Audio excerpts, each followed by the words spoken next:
بسم اللہ الرحمن الرحیم۔ السلام علیکم ورحمۃ اللہ وبرکاتہ۔ شیخ عبد القادر جیلانی رحمۃ اللہ علیہ کے نام سے کون ناواقف ہو سکتا ہے؟ آپ کی تعلیمات سے دنیا آج بھی مستفید ہو رہی ہے۔ آپ نے حصول علم کے لیے جو مشقتیں برداشت کیں، آج ان کا تصور بھی حیران کر دیتا ہے۔ آپ فرماتے ہیں کہ میں نہر کے کنارے سے خرنوب اشوک، ایک درخت کا نام ہے، سے گری پڑی سبزی اور پتے لے کر آتا اور ان کو کھا کر گزر بسر کرتا۔ بغداد میں اس قدر گرانی تھی کہ کوئی چیز خریدنے کی ہمت نہ تھی۔ کئی کئی دن فاقوں کی نوبت آ جاتی اور میں اس تلاش میں رہتا کہ کہیں کوئی پھینکی ہوئی چیز مل جائے تو اسے اٹھا کر پیٹ بھر سکوں۔ فرماتے ہیں ایک دن بھوک کی شدت میں اس امید پر دریا کے کنارے چلا گیا کہ شاید مجھے سبزی وغیرہ کے پتے پڑے ہوئے مل جائیں تو اسے کھا لوں، مگر میں جس جگہ پہنچا تو معلوم ہوا کہ مجھ سے پہلے کوئی دوسرا اٹھا کر لے گیا ہے، اور اگر کہیں کچھ ملا تو وہاں دوسرے حاجت مندوں اور فقیروں کو اس پر لڑتے جھگڑتے پایا، اور اسے میں ان کی خاطر چھوڑ آیا۔ میں وہاں سے چلتا ہوا اندرون شہر آیا۔ خیال تھا کہ کوئی پھینکی ہوئی چیز مل جائے گی، لیکن یہاں بھی اندازہ ہوا کہ کوئی مجھ سے پہلے اٹھا کر لے گیا ہے۔ شیخ عبد القادر رحمۃ اللہ علیہ فرماتے ہیں کہ میں بغداد کے عطر بازار میں واقع مسجد یاسین کے پاس پہنچا تو بہت ہی نڈھال ہو چکا تھا اور قوت برداشت جواب دے چکی تھی۔ میں مسجد میں داخل ہو گیا اور ایک کونے میں بیٹھ کر موت کا انتظار کرنے لگا۔ اتنے میں ایک اجمی نوجوان صاف ستھری روٹیاں اور بھنا ہوا گوشت لے کر آیا اور بیٹھ کر انہیں کھانا شروع کر دیا۔ وہ جب لقمہ لے کر ہاتھ اوپر کرتا تو شدت بھوک سے بے اختیار میرا منہ کھل جاتا۔ کچھ دیر کے بعد میں نے اپنے آپ کو ملامت کی اور دل میں کہا یہ کیا حرکت ہے؟ یا تو خدا کھانے پینے کا انتظام کرے گا، اور اگر موت کا فیصلہ لکھا جا چکا ہے تو پھر وہ پورا ہو کر رہے گا۔ اچانک اجمی کی نظر میرے اوپر پڑی اور اس نے مجھے دیکھ کر کہا، بھائی آؤ کھانا کھاؤ۔ میں نے انکار کر دیا۔ اس نے قسم دی تو آخر میں راضی ہو گیا اور آہستہ آہستہ تھوڑا تھوڑا کھانے لگا۔ وہ مجھ سے پوچھنے لگا، تم کیا کرتے ہو، کہاں کے ہو اور کیا نام ہے؟ میں نے کہا میں جیلان سے پڑھنے آیا ہوں۔ اس نے کہا میں بھی جیلان کا ہوں، کیا تم ابو عبداللہ سومئی درویش کے نواسے عبد القادر جیلانی کو جانتے ہو؟ میں نے کہا میں وہی تو ہوں۔ اتنا سنتے ہی اس میں اضطرابی کیفیت پیدا ہوئی اور اس کے چہرے کا رنگ فاق ہو گیا۔ اس نے کہا بخدا بغداد پہنچتے ہی میں نے تمہیں تلاش کیا تھا اور اس وقت میرے پاس خرچے کے کچھ پیسے باقی تھے، لیکن کسی نے تمہارا پتہ نہیں بتایا۔ اسی اسنا میں میرے پاس پیسے ختم ہو گئے۔ جب 3 دن تک ایک لقمہ نہ کھایا اور حالت ایسی ہو گئی جس میں مردار کھانا بھی جائز ہے، تو تمہارے جو پیسے میرے پاس امانت تھے اس میں یہ گوشت اور روٹی لے کر آیا ہوں۔ اب آپ اچھی طرح اطمینان سے کھانا تناول فرمائیں۔ یہ سب کچھ آپ ہی کا ہے، اور اب تک تو آپ میرے مہمان تھے، لیکن اب میں آپ کا مہمان ہوں۔ میں نے کہا آخر کیا بات ہے؟ اس نے کہا آپ کی والدہ نے میرے ہاتھ دینار بھجوائے تھے، میں ان سے بحالت مجبوری سے خرید کر لایا ہوں اور آپ سے اس کی معذرت چاہتا ہوں۔ میں نے اسے تسلی دی اور کہا کہ تم بالکل اطمینان رکھو اور بے فکر رہو۔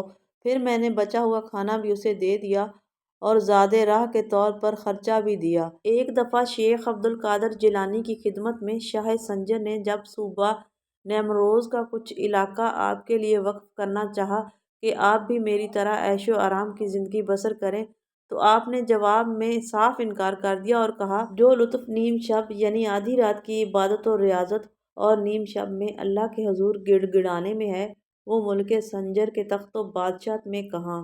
جیلان سے آپ تحصیل علم کے لیے بغداد آئے۔ اس سفر کے لیے والدہ مائدہ نے چند اشرفیاں ان کی قمیض میں سی دیں۔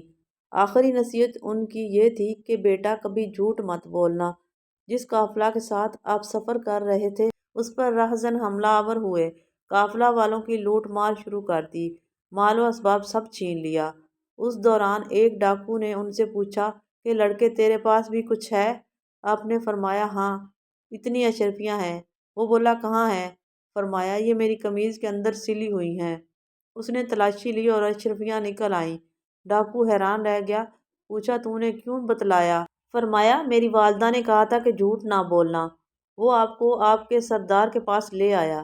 سردار پر اس واقعہ کا اتنا اثر ہوا کہ اس نے قافلہ کا لوٹا ہوا سامان واپس کر دیا اور خود تائب ہو گیا۔ بڑے بننے والوں کی علامت بچپن سے ہی ظاہر ہو جاتی ہے۔ والدہ کی نصیحت پر عمل کرنے سے اللہ نے کتنا عظیم کام لیا۔ ایک مرتبہ آپ کے سامنے ایک فتویٰ پیش کیا گیا کہ ایک شخص نے طلاق بائن کی قسم کھا لی کہ اگر وہ زمین پر تنہا ایسی عبادت نہ کرے جسے اور کر رہے ہوں تو اس کی بیوی کو طلاق ہوگی۔ کسی عالم کی سمجھ میں اس کا جواب نہ آیا۔ محبوب سبحانی شیخ عبد القادر جیلانی رحمۃ اللہ علیہ کے پاس لوگ اس کا حال پوچھنے آئے تو فرمایا وہ مکہ معظمہ جائے اور مطاف کو خالی کرا کر طواف کرے، قسم پوری ہو جائے گی۔ سب نے اس جواب کو پسند کیا اور سبحان من انعم علیہ زبان سے ادا کیا۔ پاک وہ ذات جس نے اس بندہ پر یہ انعام کیا۔ شیخ عبد القادر جیلانی رحمۃ اللہ علیہ فرماتے ہیں ایک بار میرے سامنے نور عظیم جلوہ ریز ہوا، وہ سارے آفاق پر چھایا ہوا تھا۔ آہستہ آہستہ پر نور مجھ سے قریب تر ہوتا گیا اور پھر آواز آئی، اے عبد القادر، میں تیرا رب ہوں اور میں محرمات تجھ پر حلال کرتا ہوں۔ میں نے کہا دور ہو، دور ہو۔ لائن یہ کہتے ہی وہ نور تاریکی میں بدل گیا اور بڑی بو نکلی۔ پھر آواز آئی کہ عبد القادر، تو اپنے علم کی وجہ سے میرے داؤ پیچ سے بچ نکلا، ورنہ میں 70 نامور اشخاص کو گمراہ کر چکا ہوں۔ یہ اس سے بھی خطرناک وار تھا۔ میں نے کہا میں کون؟ یہ تو اللہ کا احسان ہے، ورنہ میری کیا حیثیت؟ لوگوں نے پوچھا حضور کیوں کر سمجھے کہ وہ ابلیس ہے؟ فرمایا اس کے یہ کہنے سے کہ محرمات کو تجھ پر حلال کرتا ہوں۔ شیخ محدث دہلوی فرماتے ہیں کہ یہودی و عیسائی وغیرہ جو آپ کے ہاتھ پر ایمان لائے تھے اور قزاق، لٹیرے، ڈاکو، بدعتی، فسادی، مذہبی و اعتقاد کے کچے جو آپ کے سامنے اپنی بدعمالیوں سے توبہ کر چکے تھے، یہ سب آپ کی مجلس میں حاضر رہا کرتے تھے۔ 500 سے زیادہ یہودی، عیسائی اور 1,00,000 سے زیادہ دوسرے لوگ آپ کے ہاتھ پر توبہ کر کے بد کرداریوں سے باز آئے۔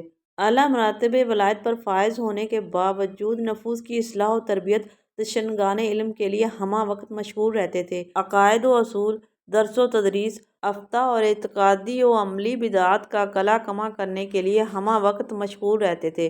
آپ رحمۃ اللہ علیہ کی مجالس میں بعض اوقات تو نصیحت سننے والوں کی تعداد 70,000 تک ہو جاتی تھی۔